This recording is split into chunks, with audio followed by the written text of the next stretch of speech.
नमस्कार, मैं अनुलता और आप देख रहे हैं ARS न्यूज़। थोड़ा भी समय नहीं मिला इस परिवार को कि वो अपने सामान को समेट सके और अचानक से एक पल में उनके सर से छतें छिन गईं। मंदिर है, मंदिर को भी तोड़ दिया गया है। बाबा की सरकार में बोलते हैं मंदिरों को हाथ नहीं लगाते, मंदिरों को भी यहाँ पे ध्वस्त किया गया है। अभी एक तरीके से गुंडागर्दी की इन्होंने, बिना किसी पेपर के, बिना किसी जानकारी के इन लोगों ने ये किया।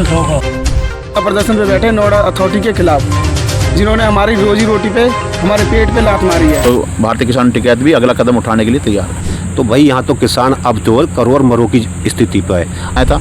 और मंदिर जो योगी बाबा कहते हैं कि हम भगवा वाले हैं, मंदिर वाले हैं, राम वाले हैं, उन्हीं के कृत्य देख लीजिए, आपके मंदिर भी तोड़ा गया है। पूछते हैं कि क्या हुआ था उस दिन, जिस दिन ये तोड़फोड़ हुई, उस दिन क्या हुआ और कैसे हुआ, बताओ बेटा। जिस दिन हम यहाँ पे खाना बना रहे थे उसी दिन आया मेरा पापा, बोला क्या सारा सामान जल्दी जल्दी सेटने के लिए, मम्मी खाना बना रही थी, उसी दिन सारा सामान जल्दी जल्दी सेट के उधर गए और फिर इधर आके तोड़ ताड़ दिया जल्दी जल्दी करके। अच्छा, मतलब आप लोगों को, इधर आ जाओ बेटा, आप लोगों को थोड़ा समय भी नहीं दिया उन लोगों ने? नहीं, बस आधा घंटा का टाइम दिया था। और आधे घंटे के बाद सब नस्ते नाबूद कर दिया? हाँ, अब फिर जाके तोड़ दिया। हम, मेरी मम्मी, मेरा पापा, हम चारों भाई बहन को ना उस साइड बोला चल जाने के लिए जल्दी।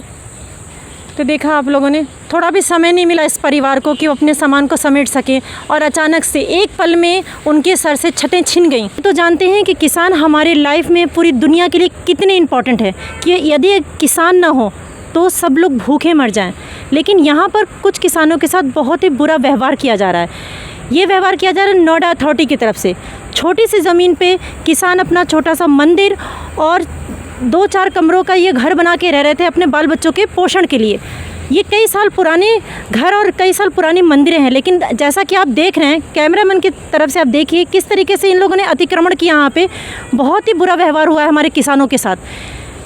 इसी आंदोलन को लेके बात करते हैं यहाँ पे कुछ किसान भाइयों से, जो क्या कहना चाहते हैं। आइए सुनते हैं उनकी ज़ुबान से। भैया, आपको ये कैसे हुआ, क्या हुआ, अपना नाम और इस व्यथा के बारे में बताइए। मेरा नाम बिरजू अवाना है, मैं अट्टा गांव से बिलोंग करता हूं। हमारी यहाँ पे काफ़ी पुरानी 50 साल से पुरानी आबादी बनी हुई थी और आप पीछे देख रहे होंगे मंदिर है, मंदिर को भी तोड़ दिया गया है। बाबा की सरकार में बोलते हैं मंदिरों को हाथ नहीं लगाते, मंदिरों को भी यहाँ पे ध्वस्त किया गया है। और आप सब चीज़ आप देख सकते हैं, यहाँ पे सबको दिखाई दे रहा है। और ये बुरी तरह से हमें ना तो कोई नोटिस दिया गया ना कुछ दिया गया, हमारा ज़मीन जो है यहाँ पर ध्वस्त कर दी गई है।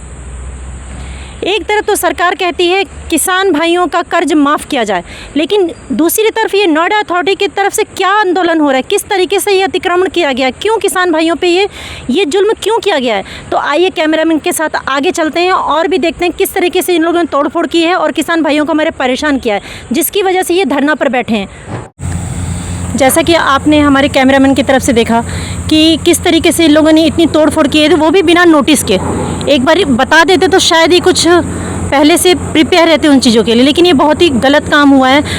जो हमारे किसान भाई हैं, ये अपने खून पसीने से हमें उपज करके देते हैं जो हम लोग खाते हैं, तो वो सभी जानते हैं। सरकार भी एक तरफ कहती है किसानों को बचाइए, किसानों का कर्ज माफ़ करिए, एक तरफ वो कर्ज माफ़ कर रही है, दूसरी तरफ उनके ऊपर जुल्म हो रहा है। क्यों हो रहा है, तो यहाँ बात करते हैं। आपका नाम? मेरा नाम परविंदर अवाना, NCR अध्यक्ष भारतीय किसान टिकैत से। प्रवीण जी, आप ये बताइए कि ये सब जो हुआ है वो किस तरीके से और कब किया इन लोगों ने? ये 31 तारीख की घटना है।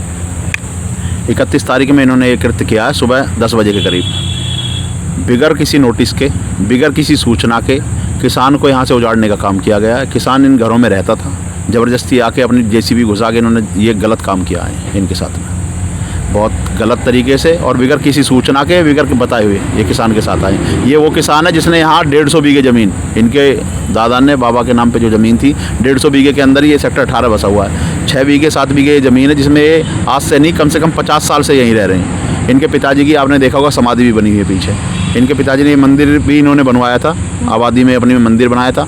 और मंदिर जो योगी बाबा कहते हैं कि हम भगवा वाले हैं, मंदिर वाले हैं, राम वाले हैं, उन्हीं के कृत्य देख लीजिए, आपके मंदिर भी तोड़ा गया है। बिना किसी सूचना के ये सब किया गया, आप ये कहना चाहते हैं? बिना किसी सूचना के बहुत सालों से इन लोग रह रहे हैं, 85 साल से रह रहे हैं। 49 साल तो अथॉरिटी मान रही है इन्हें, और ये उससे भी पहले रह रहे हैं। तो इन लोगों ने कुछ कहा नहीं? आप लोगों ने कुछ सवाल उठाए तो इन लोगों ने कुछ बोला नहीं कि ऐसा क्यों किया इन्होंने? इन लोगों ने इनसे सवाल किया, उन्हें रोकने की कोशिश की, उन्होंने पुलिस के साथ में ज़बरदस्ती करके इनके अंदर घुसे हैं वो। इन्होंने जब तक रोकने का प्रयास किया इन्होंने फिर हमें फ़ोन किया। इन्होंने फिर भारतीय किसान यूनियन के मैं इसी गांव से हूँ, अट्टा का ही रहने वाला हूँ। इनका भाई का फ़ोन गया कि ऐसे ऐसे हमारे साथ में ज़बरदस्ती कर रहे हैं और अथॉरिटी वाले आए हुए हैं। मैं यहाँ आया, मैंने उनसे पूछा कि आपके पास क्या पेपर है, पेपर दिखाइए इसे तोड़ फोड़ के। उनके पास कोई पेपर नहीं थे। फिर मैंने JCB को रुकवाया, ये हमारे राष्ट्रीय मीडिया प्रभारी जी को फ़ोन किया। इन्होंने तुरंत हमें कहा कि सब के सब वहाँ पहुँचो और रुकवाओ। फिर हमने यूनियन को फ़ोन किया, मैं यहाँ तब अकेला था, उन्हें रोका मैंने। रोकने के बाद वो यहाँ से जब पेपर नहीं दिखा पाए अपने कुछ भी तोड़ फोड़ के, तो फिर वो यहाँ से जब वापस गए, तब तक वो काफ़ी नुकसान हमारा कर चुके थे। मतलब ये एक तरीके से गुंडागर्दी की इन्होंने, बिना किसी पेपर के, बिना किसी जानकारी के इन लोगों ने ये किया। बिल्कुल एक तरीके से गुंडागर्दी नहीं, बिल्कुल बहुत बड़ी गुंडागर्दी है। जो किसान 50 साल से यहाँ बैठा हुआ है उसके साथ में ये किया है।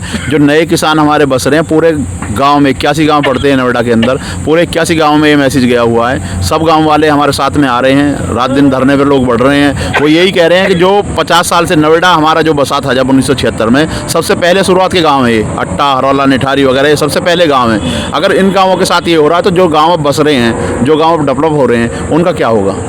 और ये 1989 से यहाँ रह रहे हैं और इनके पास आबादी के पेपर भी हैं, जो आबादी भरा लेते हैं वो पेपर भी 143 के उसमें। और एक हमारे यहाँ एक जियो आया था 2011 में, उसके हिसाब से अगर कोई गलत नीति से एक बार ज़मीन हो गई है और उसमें किसान बस रहा है, LMC की ज़मीन हो या किसी भी चीज़ की ज़मीन हो, उसमें भी 2011 के नियमावली के हिसाब से 450 मीटर पर बालिक को हमें वो ज़मीन देने की छूट है। सरकार का ये जियो है, उसके तहत भी हम छूटते हैं। हालांकि ये तो हमारी ज़मीन जैनवन है ही, 143 भरी हुई है। उससे पहले 50 साल से हम रह रहे हैं। हमारे आप देखो मंदिर हमारा बना हुआ है, हमारी पिताजी की जो है समाधि यहाँ इनके पिताजी की बनी हुई है, इनके रहने के मकान आप देख के ही आए जो तोड़ फोड़ हो रहे हैं, सबकी सब पूरा आपने सब देखा है। बिल्कुल ज़बरदस्ती है, नाजायज़ तरीके से अथॉरिटी ने काम किया है। जब अधिकारियों से बात करते हैं, अधिकारियों के पास कोई जवाब नहीं है आज इसके लिए। तो आप लोग ये जो धरना लेके बैठे हैं, धरने पे बैठे हैं, कि बिल्कुल जायज़ है आपका धरने पे बैठना, क्योंकि आप लोगों के साथ बहुत अन्याय हुआ है, तो क्या चाहते हैं आप लोग? धरने तो देखो, हम तो किसान हैं, हमें तो धरने करने पड़ रहे हैं बार बार। हम 1976 से पहले भी इन्होंने यही काम किया था। 1976 में दिल्ली में बैठ के अखबार कर ली थी, यहाँ के सर्वे नहीं किया था। आज भी वो यही काम कर रहे हैं। अब जो हमारी जो बताते हैं कि हमने इसका अवार्ड कर दिया, अवार्ड करने से पहले आप ये तो देखो ज़मीन पे कौन बैठा है, क्या बैठा है, इस किसान ने कितनी ज़मीन आपको दी है। जिस किसान ने 150 बीघे ज़मीन दी है, क्या उसका हक नहीं है कि उसका परिवार 6 बीघे ज़मीन में या 2 बीघे ज़मीन में रह सकता है? कितना बड़ा परिवार हो गया आज, 50 आदमियों का परिवार है।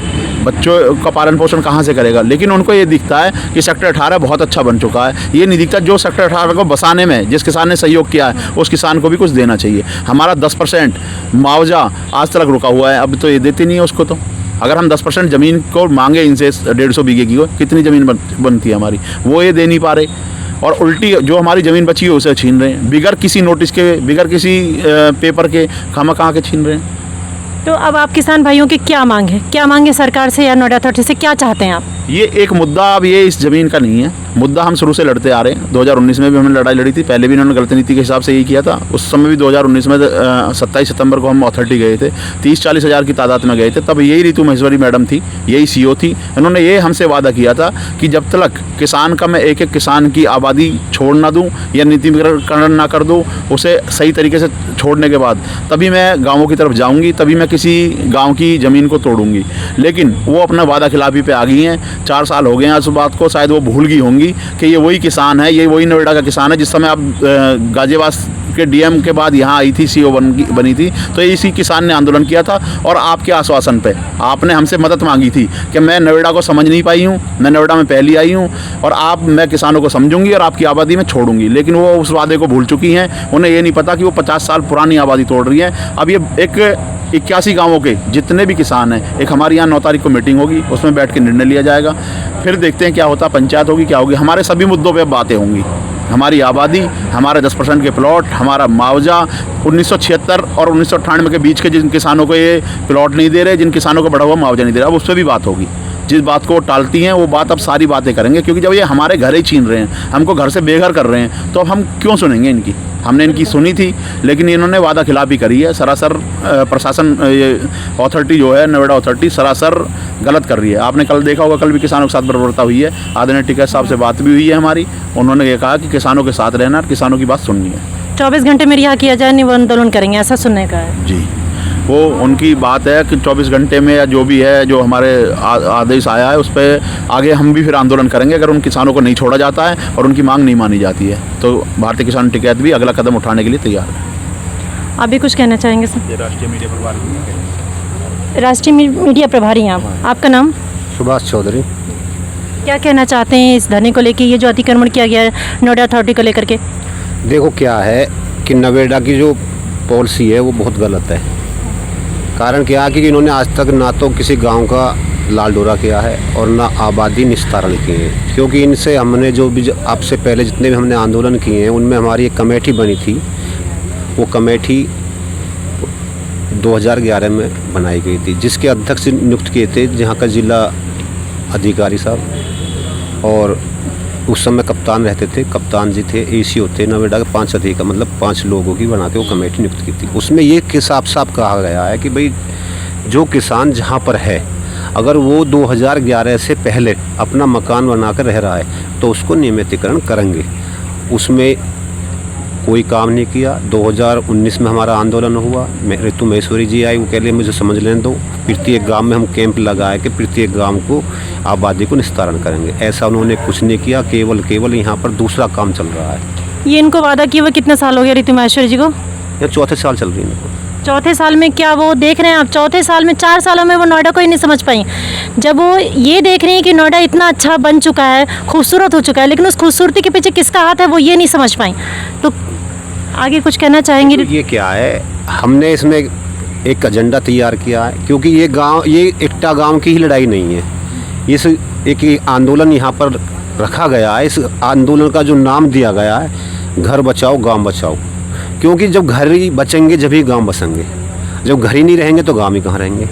तो इस मुहिम को लेकर हमने अपने पूरे गाँवों में 81 गाँवों में मीटिंगें शुरू कर दी हैं। हमारी परसों की यहाँ पर एक मीटिंग है, उसमें हम बड़ा निर्णय लेंगे। उसमें ये निर्णय भी ले सकते हैं कि भाई हमें कूच कहाँ करना है, हमें प्राधिकरण पे कूच करना है या इनके घर पे कूच करना है, जो भी है, मतलब जो पंचायत निर्णय लेगी उस पंचायत पे कार्य करेंगे। पंचायत बैठेगी, पंचायत में जो मौजूद लोग हैं हमारे क्षेत्र के जो हैं वो खाप के लोग हैं, वो सब लोग आ रहे हैं, उसमें बैठ के निर्णय होगा। उस निर्णय के आधार पर अगली कॉल हम इन्हें दे दी जाएगी। क्योंकि अगर घर ही नहीं बचेंगे तो फिर किसान तो यहाँ बच ही नहीं पाएगा। ये भूल गए हैं इस सुंदर शहर को बसाने के लिए इन किसानों का योगदान है। अगर ये किसान आज ज़मीन नहीं देते, क्योंकि जिस समय ये 1976 में जिस समय इनका अधिग्रहण हुआ ना, तो 2 रुपये 33 पैसा के हिसाब से ज़मीन ली गई। आपको एक लॉजिक बात बता रहा हूँ मैं, यहाँ 12 गाँवों की ज़मीन 1976 में गई। 1976 के बाद में इन्होंने इमरजेंसी लगाकर वो सारी ज़मीनें ली गई। इमरजेंसी ऐसी क्या इमरजेंसी थी? क्या यहाँ पर कोई हवाई अड्डा बन रहा था या कोई ऐसी संस्था आ रही थी जिससे कि इमरजेंसी लगा के, या कोई बहुत बड़ी वो थी कि भाई इमरजेंसी लगा के ज़मीन ली जाए? वो सारा सर गलत हुई। उसको 76 के बाद में इन्होंने अब वो ज़मीन अभी 18 में एक दुकान की नीलामी करी थी नोएडा प्राधिकरण ने। तो उस नीलामी में मैं बताऊँ आपको, 450 मीटर का प्लॉट 6.5 लाख रुपये मीटर के हिसाब से इन्होंने नीलामी को बेचा। और मैं कह रहा हूँ 12 गाँवों को जितना ने प्रीति कर दिया ना, वो 450 जो मीटर का प्लॉट है उससे भी, मतलब वो इतनी ज़्यादा रकम थी कि शायद 12 गाँवों की ज़मीन के बराबर, उससे ज़्यादा रकम उस 4.5 गज की प्लॉट कीमत थी। और वो 12 गाँव 450 गज के प्लॉट में ही इन्होंने प्रतिकर में ख़त्म कर लिए। तो ये बताइए, इतनी बड़ी लूट करने के बाद भी, और आज अगर किसान छोटी सी जगह पे अपने आशियाना बनाकर बच्चे को लिए, ऐसे बताइए नोएडा के किसान घर ऐसा होता है? क्योंकि यहाँ पर ये पेड़ बेच के ये अपना गुजारा कर रहे हैं। उस गुजारे को भी ये बिजनेस बताते हैं।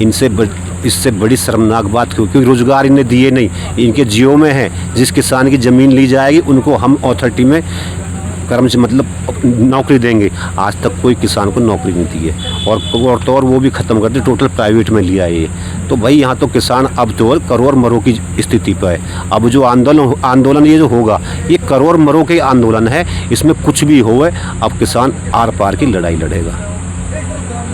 तो देखा आपने कितना दर्द भरी इन लोगों की कहानी है। कहते हैं ना, खूबसूरत ताजमहल तो कोई देखता है लेकिन उसके पीछे जो मजदूर बनाते हैं वो कोई नहीं देखता। तो ये नोएडा जो है, ये जितने मॉल बने, ये किसकी खूबसूरती तो हर कोई देख रहा है, लेकिन ये नहीं देख रहा है कि इसके पीछे किसानों ने कितना त्याग दिया है। अब भाई साहब का कहना है बिल्कुल सही है कि अगर इतना बड़ा नोएडा है, उसमें छोटी सी ज़मीन में अगर अपने बच्चों का पालन कर रहे हैं, जैसा कि ये पेड़ पौधों को बेचने का ये बिजनेस बता रहे हैं, तो इंसान कुछ तो काम करेगा। तो देखते हैं आगे ये लड़ाई कहाँ तक चलती है। पेट पालने के लिए जो भी किसान काम कर रहे हैं उनको सरकार करने नहीं दे रही है, ये गलत है। तो करो या मरो की बात है, और बात है सिर्फ ये नोएडा बचाने की नहीं, जैसा कि इन्होंने कहा 81 गांव की बात है ये। तो इसका जो फैसला होगा खाप पंचायत का वो 9 तारीख को होगा। तो जुड़े रहिए हमारे साथ और देखते रहिए कि किसानों के साथ ये न्याय क्यों हो रहा है। आप भी हमारे साथ बने रहें। यहीं पर इन्हीं किसान भाइयों में एक हमारे साथ और भाई हैं जिनका नाम है किशोर जी। तो बात करते हैं कि किसान भाइयों के दर्द को लेकर के उनके मन में क्या है, किस तरीके से वो भी अपना काम और सारा चीज़ छोड़ करके यहाँ इनके साथ बैठे हैं। तो आप बताइए। हम ही नहीं, यहाँ पे बहुत सारे गांव के वासी बैठे हुए हैं और सभी अपना काम धंधा छोड़ के बैठे हैं। और अभी तक तो 10 तारीख से लेकर अब तक सुबह 10 बजे से लेकर शाम के 7 बजे तक धरना प्रदर्शन पे बैठे नोएडा अथॉरिटी के ख़िलाफ़, जिन्होंने हमारी रोजी रोटी पे, हमारे पेट पे लात मारी है। तो ऐसे ही नहीं बख्शा जाएगा। जिन्होंने तोड़ फोड़ मचाई है, ऐसा ही बदला नोएडा अथॉरिटी से हम लेंगे।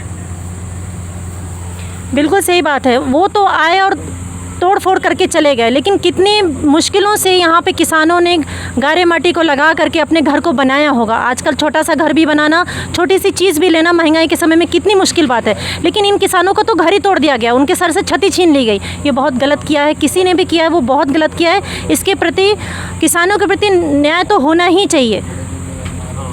अपनी बातचीत को समाप्त करती हूँ अनुलता, कैमरामैन कृष्णा के साथ। तो जैसा कि आप लोगों ने बात की हमारे किसान भाइयों से, किस तरीके से उन लोगों ने तोड़फोड़ मचाई है बिना किसी नोटिस के। एक तरफ तो वो कहते हैं कि सरकार का कहना है कि पेड़ लगाओ। पर्यावरण वाले दिवस के दिन, विश्व पर्यावरण दिवस हमारा 5 जून को था, उस दिन सरकार खुद आकर के पर्यावरण दिवस मनाया है उन्होंने। जनता ने स्कूल में, कॉलेज में, सारी जगह पे पर्यावरण दिवस मनाया गया। लेकिन क्या कारण है कि जब ये पेड़ लगा रहे हैं, जो लोग जागरूक कर रहे हैं दूसरों को पेड़ लगाने के लिए, पेड़ बचाओ और अपनी ग्रीन सिटी बनाओ, तो क्यों ये पेड़ों को ही तोड़ फोड़ कर दिया इन लोगों ने। जैसा कि कैमरामैन के साथ आपको मैं दिखाती हूँ, देखिए कितना दर्दनाक जगह है ये, कितनी मतलब किस तरीके से उन लोगों के सर से छतें छीन ली गई हैं बिना किसी नोटिस के। ऐसा कैसे कर सकते हैं वो। इस खूबसूरत नोएडा के पीछे इन किसानों का कितना त्याग है और उनके पीछे मिला क्या उनको। आइए हम कैमरामैन के साथ चलते हैं और आगे देखते हैं किस तरीके से इन लोगों ने तोड़फोड़ की है, किस तरीके से उनका घर छीन लिया उनसे। पेड़ लगाओ, देश बचाओ।